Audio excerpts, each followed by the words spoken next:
Hi guys, my name is Elin, and we are continuing our conversation about answering the question, how do we stay connected in our marriage? And if you haven't had a chance to listen to the other videos, I encourage you to go ahead and do that first. Okay, so we've talked about unforgiveness. Now let's move into these 4 categories of intimacy. The first one we're going to talk about is intellectual intimacy. I know that's a thing. It's kind of weird, but it is something. And that's actually where husbands and wives connect with each other, just about the world, about their marriage, about work, about the kids. It's just communicating, really, is what it is. It's talking and connecting. This is really important. It's kind of one of the first places that things we kind of pull away in our marriage when things are hard or when we're busy. And so this intellectual intimacy is really important.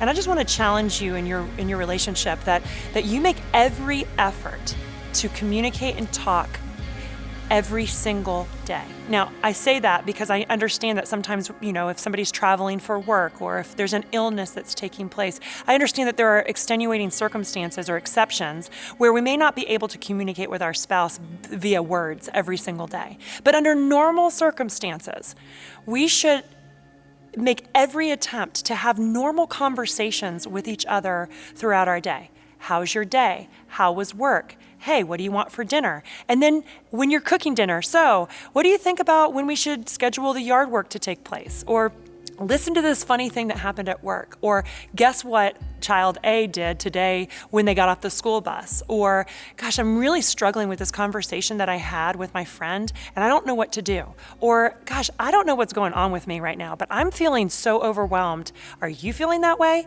I mean, just having conversation.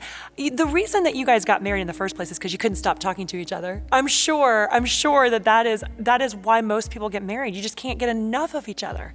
Why should that ever go away? It shouldn't. It shouldn't go away. We should be talking to each other and enjoying each other's company and talking about normal things and talking about deep things all the time. That is a connecting point that's really important in our marriages, and that's intellectual intimacy. Okay, but there's 3 things about that connecting intellectually that we need to keep in mind. Okay, the first one is timing. This is so important.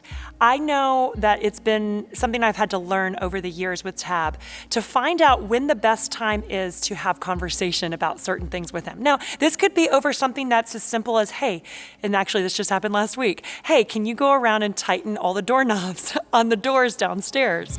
And that seems so silly, but I know I am not going to ask my husband first thing in the morning when he comes down for breakfast on a work day, hey, when you get home from work today, can you go around and tighten the screws on the doorknobs around the house? That's not a good time to do that. Another time that's not a good time for me to do that is the moment that he walks into the door from work. I mean, who wants to come in from work or from a busy day to someone saying, hey, can you do something for me? I mean, I don't. I know how it makes me feel. And I don't want to do that to Tab. So I don't even ask him something that simple when he first gets home.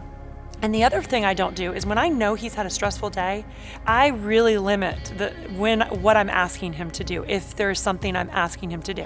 But let's just say that what you want to talk about is a little bit more serious than tightening the screws on the doorknobs around the house. Let's say it's something that's, about your finances, or something about a decision you need to make, or something that's been troubling you.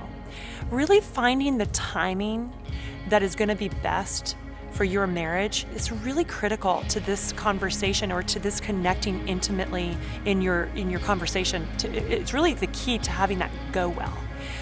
If Tab and I have some tension going on in our marriage, I'm definitely not going to try to bring up any of those conversations at any of those times that I have recognized over the years are kind of not the right time for him. And your spouse is just like my husband. He may have different times, or she may have different times that it works better than others, but just really spend some thoughtful time thinking, when is the best time to engage in certain conversations? And one more note on that is, if you have children like I do and your house is loud like mine, it's just, it almost never works out to have an important conversation when the kids are up or at home. And that can be really hard, but it's a good discipline to have in your marriage, an agreement rather, that you just say to each other, okay, we need to talk about such and such, but let's wait until the kids go to bed, or let's wait until they're not here. Because that can be an interruption and a frustration, and it can add some unnecessary fuel to that fire, especially if there's some tension. Okay, so timing is really important. The second thing to remember as you're kind of connecting on an intimate level in your conversations with your spouse is to think of the word tact. So we know that timing is a component, but tact is a component too. We have to understand that living in close quarters with someone is holy ground, but it can be delicate as well. And we can get really, really comfortable and even lazy in our communication with our spouse, and we can forget that they're a person too. It always kind of shocks me at how delicate we can be when we're at work, or how tactful we can be when we're at work or at church or, at the grocery store or with friends. We're so tactful in the way that we present something to someone. And then for some reason we come home and it's like all of that washes away. And I know that's because we're with, our people who we're safe with and we're comfortable with. And so those boundaries and those walls can come down, and that's a good thing. But we don't want to forget, that we want to consider them as a person just as much as we value the people that we come in contact with in the rest of our day. So remembering that when you're having a conversation is really important, and how that delivery comes across. Remember when we were talking in another video about our emotional needs and not blaming and accusing, but actually really owning how we feel or the things that are on our mind. This is kind of goes along with that. It's just really being mindful of what you're sharing and how you're sharing it. And if you think about, your tact and the timing, and you kind of combine those together, you are way more likely to have a really good interaction with your spouse.